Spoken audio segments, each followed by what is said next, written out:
Yang pertama saya ingin memberikan apresiasi, terima kasih kepada seluruh pimpinan dan anggota Polek yang telah berhadir baik secara fisik maupun virtual.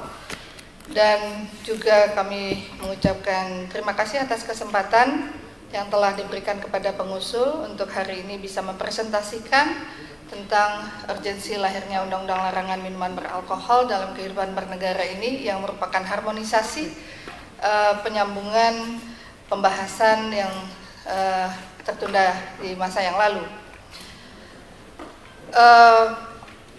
Rancangan undang ini tadi telah disampaikan oleh pimpinan, diusul oleh 21 anggota, 18 dari fraksi Partai Persatuan Pembangunan, kemudian 1 dari fraksi Gerindra yaitu Romo Raden Muhammad Syafi'i, kemudian 2 dari anggota fraksi Partai PKS, Ustadz Bukhari, dan juga Pak Nasir Jamil.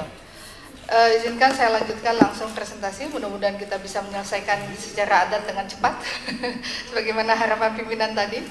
Saya langsung pada pembahasan urgensi lahirnya Undang-Undang Larangan Minuman Beralkohol dalam kehidupan bernegara.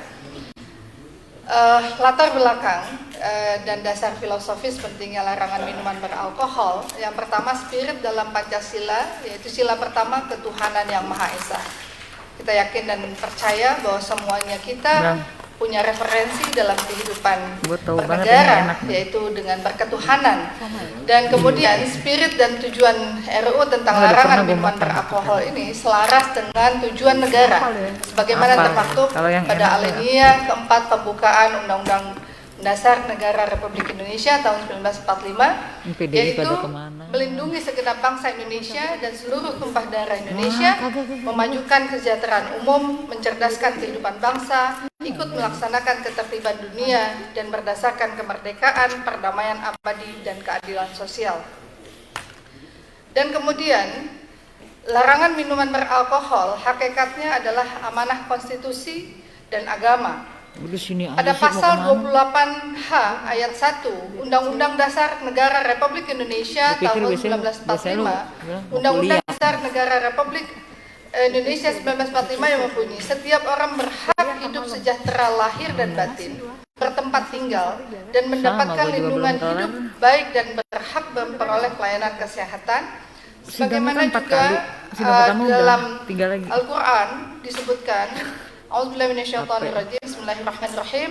Ya ayyuhalladzina amanu innamal hamru wal maisiru wal ansab wal azlam rijzum min amalin syaitan fajtanibuhu la'allakum tuflihun. Wahai orang-orang yang beriman, sungguhnya minuman keras, berjudi, berkurban untuk berhala, dan mengundi nasib dengan anak panah adalah perbuatan keji dan termasuk perbuatan syaitan. Maka jauhilah perbuatan-perbuatan itu agar kamu beruntung. Al-Maidah surat ayat 90-91. Kemudian data dan fakta minuman beralkohol.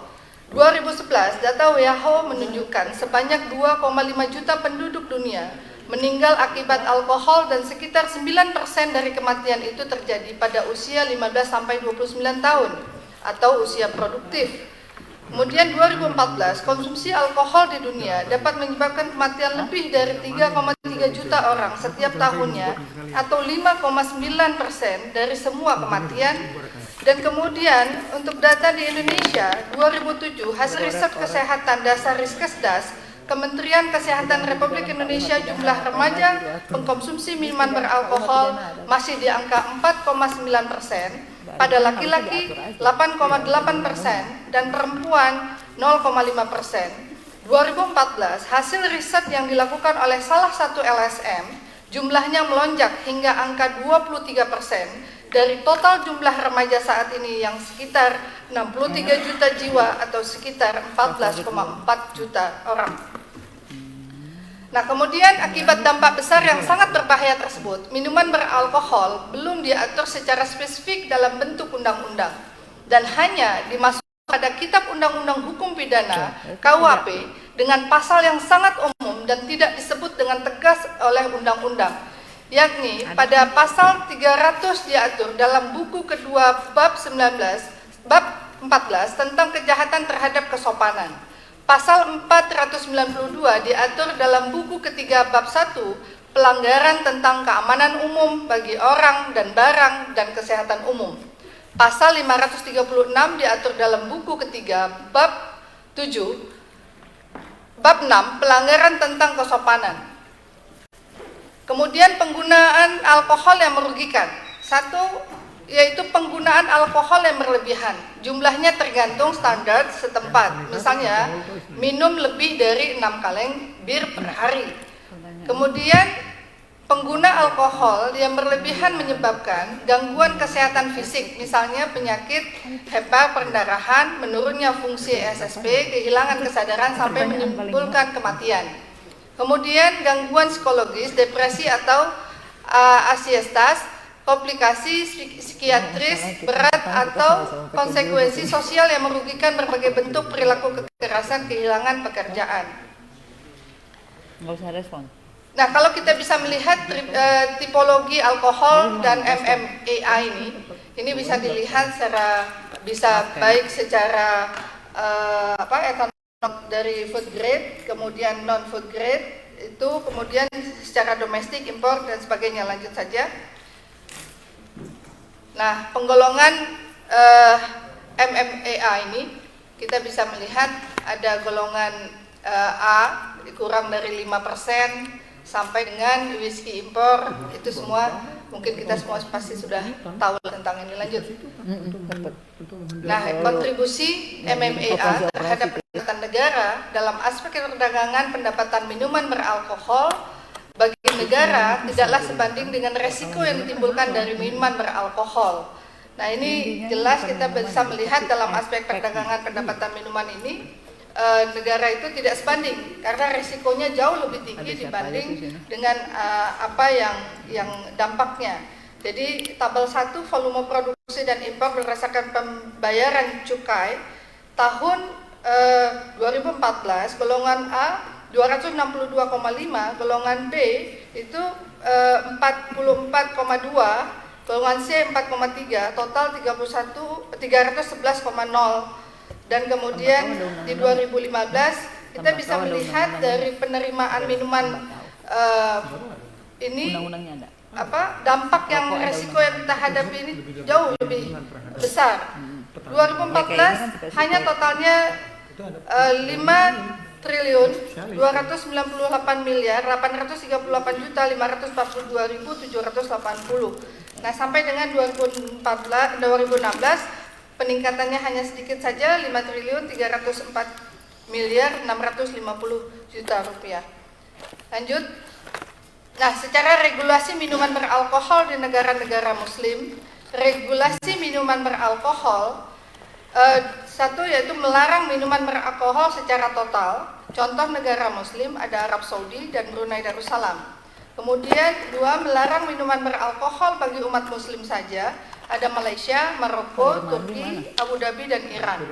Nah, Indonesia, aturan minuman beralkohol hanya diatur dalam peraturan Menteri Perdagangan, di mana dalam hierarki perundang-undangan masih di bawah undang-undang dan tidak mengatur tentang sanksinya.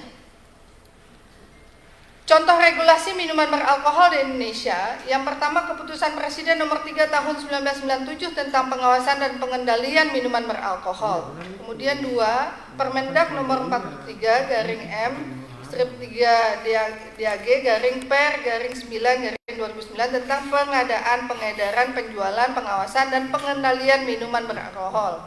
3, Permendak nomor 53 garing M DAG garing per garing 12 garing 2010 tentang perubahan atas Permendak nomor 43 garing DAG per garing 9 2009. Nah, kemudian Permendak nomor 15M ya DAG per garing 3 2012 tentang perubahan ketiga atas Permendak nomor 43 garing M DAG per garing 9 2009. Nah, secara regulasi di Indonesia ini hanya mengatur sampai dengan peraturan presiden, kemudian peraturan dirjen perdagangan dalam negeri. Lanjut. Itu secara regulasi hanya itu yang ada di Indonesia.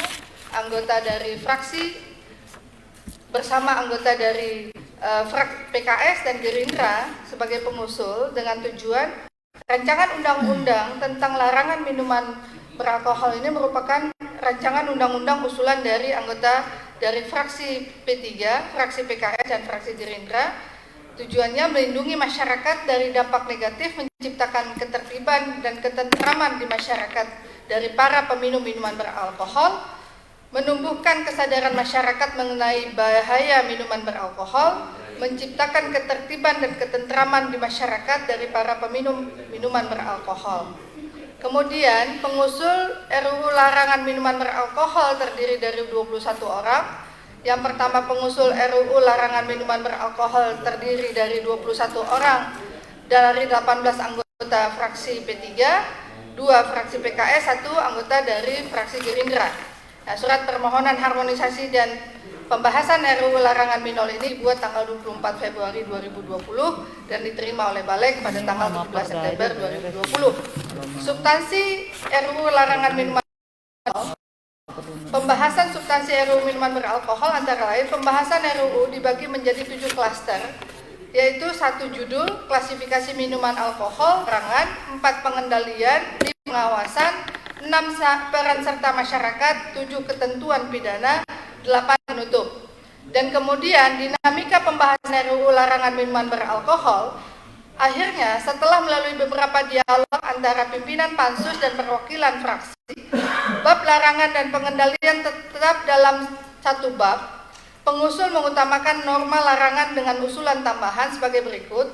Yang pertama, setiap orang memeluk agama Islam dan agama lainnya dilarang untuk memproduksi, memasukkan, menyimpan dan atau menjual dan mengkonsumsi minuman beralkohol golongan A, golongan B, golongan C, minuman beralkohol tradisional dan minuman beralkohol campuran dan racikan yang memabukkan.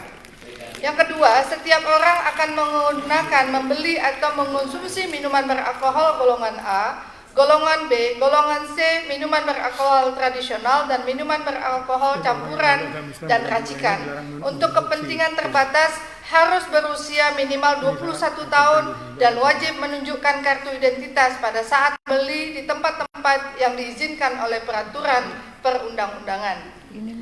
Kesimpulan, melihat realitas ini, seharusnya pembahasan RUU minuman beralkohol dapat dilanjutkan dan disahkan demi kepentingan generasi yang akan datang. Dari perspektif filosofis, yaitu Pancasila, baik sila pertama sampai sila kelima, serta tujuan bernegara sebagaimana diamanahkan dalam alinea keempat pembukaan Undang-Undang Dasar 1945, larangan minuman beralkohol sangat dibutuhkan untuk mewujudkan nilai Pancasila dan Undang-Undang Dasar 1945 tersebut. Dalam perspektif sosial, dengan banyaknya orang yang meninggal dunia akibat minuman alkohol, timbulnya kejahatan dan kekerasan di masyarakat, maka larangan minuman beralkohol menjadi kebutuhan yang sangat mendesak untuk menciptakan stabilitas sosial. Dari perspektif yuridis formal, khususnya hukum pidana, larangan minuman beralkohol sudah sangat urgent. Ketentuan dalam KUHP sudah sangat tidak memadai sehingga perlu dibentuk undang-undang baru. Pembentukan undang-undang larangan minuman beralkohol merupakan pembangunan hukum dalam rangka mewujudkan tujuan negara, tujuan hukum, dan tujuan hukum pidana. Nah, mungkin itu yang bisa kami sampaikan. Terima kasih pimpinan atas waktu dan kesempatan. Saya mohon dukungan juga ketulusan hati kita semua agar pembahasan ini bisa segera kita tuntaskan insya Allah. Terima kasih. Assalamualaikum warahmatullahi wabarakatuh. Waalaikumsalam. Terima kasih.